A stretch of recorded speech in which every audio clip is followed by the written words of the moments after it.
তার জন্যে কি দুঃখ অপেক্ষা করছে কে জানে। মন শক্ত করে রাখতে হবে। বাচ্চা বউটার দিকে তাকিয়ে মন শক্ত করতে হবে। বাচ্চা মানুষ, দুঃখ দেখে অভ্যেস নেই। বউটাকে ভুলিয়ে ভালিয়ে রাত পার করতে হবে। দিনের বেলা যে কোনো কষ্টই সহনীয় মনে হয়, রাতে ভিন্ন ব্যাপার। কিছু কিছু রাতকে এই জন্যে বলে কাল রাত। কাল দিন বলে কিছু হয় না। এটাও একটা আশ্চর্য ব্যাপার। তিনি তার দীর্ঘ জীবনের অভিজ্ঞতায় দেখেছেন, নরম মেয়েগুলি কঠিন বিপদ সামলে দিতে পারে, শক্ত মেয়েগুলি পারে না, চিত হয়ে পড়ে যায়। এই শক্তের একটা গ্রাম্যা নাম আছে, চিৎশক্ত। আম্মা, চা নেন। আকলিমা বেগম চায়ের কাপ হাতে নিলেন।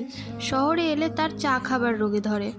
বউটা এই ভয়ঙ্কর সময়েও চা বানিয়েছে, এটা ভালো লক্ষণ। মন শক্ত আছে, আসল বিপদ সামাল দিতে পারবে। বৌমা, বাজে কয়টা?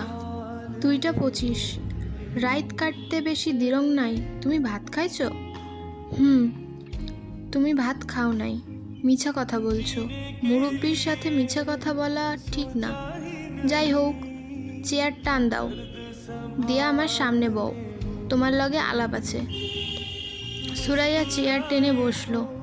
কেন জানি তার হাত পা ঠান্ডা হয়ে আসছে। বৌমা, মন দিয়া শোনো, আমি একটা গণা গুনছি। গণার মধ্যে পাইছি হাসান ভালো আছে। কাজেই মন খারাপ করবা না, সে আসবো সকালে। কি গণা গুনছেন? সেইটা তুমি বুঝবা না। আমি পুরানকালের মানুষ, আমি অনেক গণা জানি। আকলিমা বেগম কোনো গণা জানেন না। বাচ্চা মেয়েটার মন শক্ত করার জন্যে কিছু মিথ্যে কথা বলা, এই মিথ্যে বলার জন্যে তার পাপ হচ্ছে। আবার মেয়েটার মন শক্ত করায় পুণ্য হচ্ছে। পাপ পুণ্যে কাটাকাটি হয়ে সমান সমান। ইমন জেগে উঠেছে, কাঁদছে। তাকে বাথরুম করাতে হবে। সুরাইয়া ছেলের কাছে গেল। আকলিমা বেগম আরাম করে চায়ের কাপে চুমুক দিচ্ছেন। ছেলে ফিরছে না, এই দুশ্চিন্তা এখন আর তার মাথায় নেই। গনার ব্যাপারে যা বলেছেন তা সর্বব্যই মিথ্যা। বাচ্চা মেয়েটাকে শান্ত করার জন্যেই বলা। বউটা তাকে দেখতে না পারলেও তিনি তাকে খুবই পছন্দ করেন। মেয়েটার মনে দরদ আছে, স্বামীর জন্যে সে খুবই ব্যস্ত। আকলিমা বেগমের ঘুম পাচ্ছে। তিনি বারান্দা থেকে উঠলেন। কিছুক্ষণ ঘুমালেও কাজে আসবে। সকালে কোন ভয়ঙ্কর সংবাদ এসে উপস্থিত হয় কে জানে। ইমন বাথরুম করলো, পানি খেলো, সব কিছুই ঘুমের মধ্যে। সুরাইয়া তাকে বিছনায় শুইয়ে দিল। ঘুমের মধ্যে সে বিড়বিড় করে কথা বলছে, আবার মাঝে মাঝে দাঁত কটকট করছে। পেটে কৃমি হয়েছে নাকি কে জানে।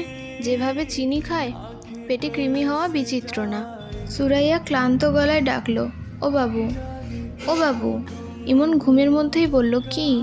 তোমার বাবা এখনো আসছে না কেন গো বাবু? আমার খুব অস্থির লাগছে গো সোনা। ইমন আবারও বলল, আর তখনই বারান্দায় রাখা পানির বালতি থেকে পায়ে পানি ঢালার শব্দ হলো। এই শব্দটা সুরাইয়ার পরিচিত শব্দ। ইমনের বাবা বাইরে থেকে এলেই প্রথম যে কাজটা করে, বালতি থেকে পানি নিয়ে পায়ে ঢালে। তার জন্যে বালতি ভর্তি পানি এবং একটা মগ বারান্দায় রাখা থাকে। সুরাইয়ার শরীর ঝিমঝিম করছে। ছুটে গিয়ে যে দেখবে সেই শক্তিও তার নেই। বারান্দায় যেতে ভয় লাগছে।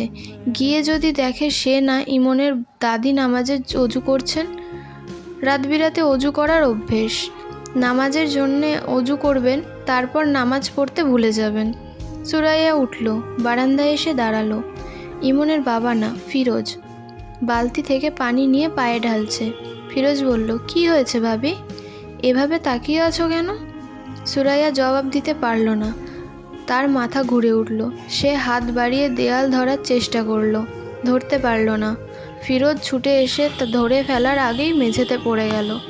ফিরোজের ইদানিং একটা সমস্যা হচ্ছে, রিকশায় চড়তে পারে না। রিকশায় চড়লেই মনে হয় কাত হয়ে রিকশা পড়ে যাবে, সে ছিটকে পড়বে রিকশা থেকে। তাকে রাস্তা থেকে টেনে তোলার আগেই পেছনে সমগ্র বাংলাদেশ 7 টন লেখা একটা ঘাতক ট্রাক তাকে চাপা দিয়ে চলে যাবে। মৃত্যুর আগ মুহূর্তে সে পটপট জাতীয় মুড়ি ভাজার মতো শব্দ শুনবে। শব্দটা ট্রাকের চাকার নিচে তার মাথার খুলি ভাঙার শব্দ। মৃত্যুর আগের মুহূর্তে যে গন্ধ তার নাকে ঢুকবে, সে গন্ধটা হলো পেট্রোলের গন্ধ এবং ট্রাকের চাকার গন্ধ। শেষ দৃশ্য হিসেবে সে দেখবে ট্রাকের মাডগার্ড।